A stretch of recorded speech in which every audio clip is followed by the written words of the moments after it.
Shalom and greetings. Good evening from Jerusalem, Jane.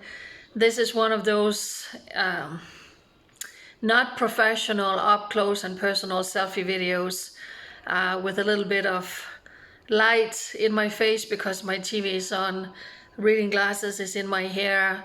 But it's important for me to make this update. I know I have already spoken a lot today in a private video where I was speaking about how I was contacted by the Danish Foreign Ministry and offered if I wanted to evacuate out of Israel. If you haven't seen that video, go check it out, because that's why I am making this video.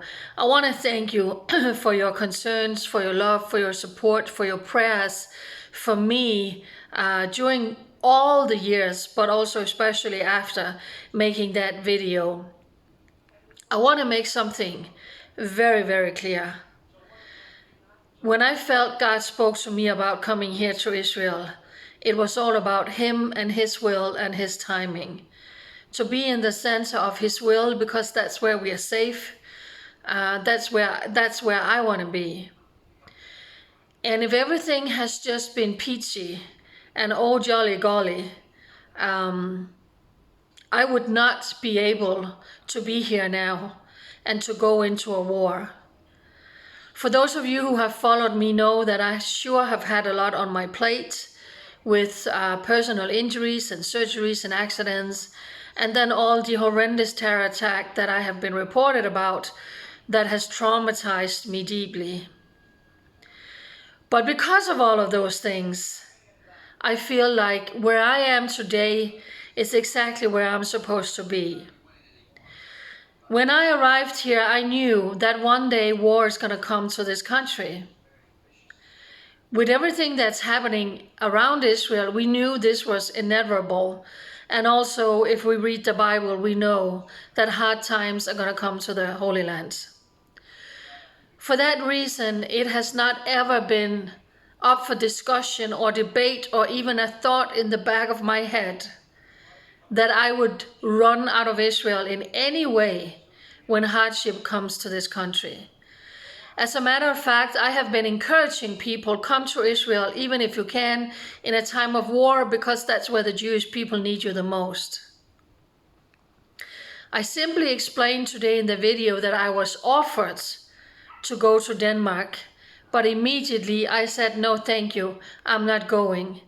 But then I started crying when I said, the atrocities in this country, it's simply too much. And this guy in the Danish Foreign Ministry, I said, I'm sorry, I'm crying. And he says, you don't have to apologize. We have seen, we know. Jane, take care of yourself. You see, I'm not Jewish, and Israel is not officially my home. I was not born here. But where you go, I will go. Your God is my God, and your people are my people. And that's what it has become for me over all of these years.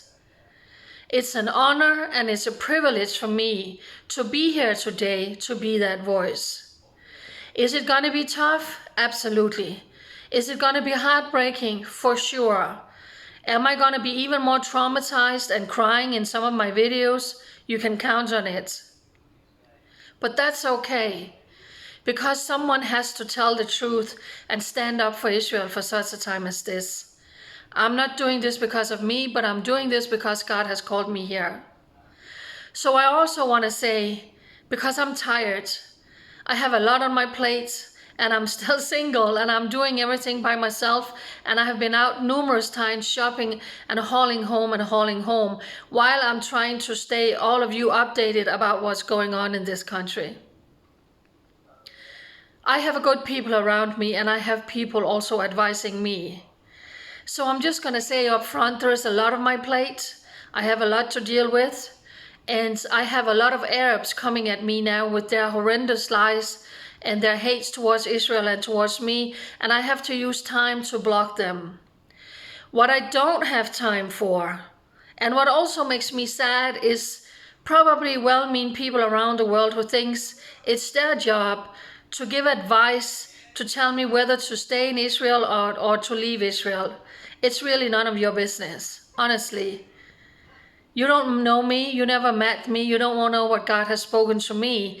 So telling me, Jane, you need to go, no, just be quiet. And I hope you hear my heart in as I'm saying this.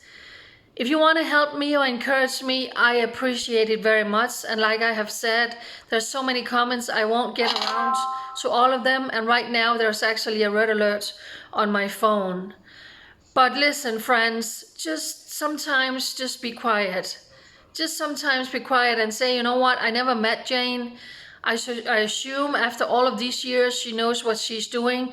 She's close to the Lord and he's telling her what to do. So it's not my job to sit somewhere around the world and tell Jane what to do or not to do. Frankly, it's just not nice. But to all the rest of you, I really appreciate it. I appreciate you from the bottom of my heart. Please also understand some of the people who is really pushing for me to accept their friend request. There are more friend requests than I can even accept on my Facebook.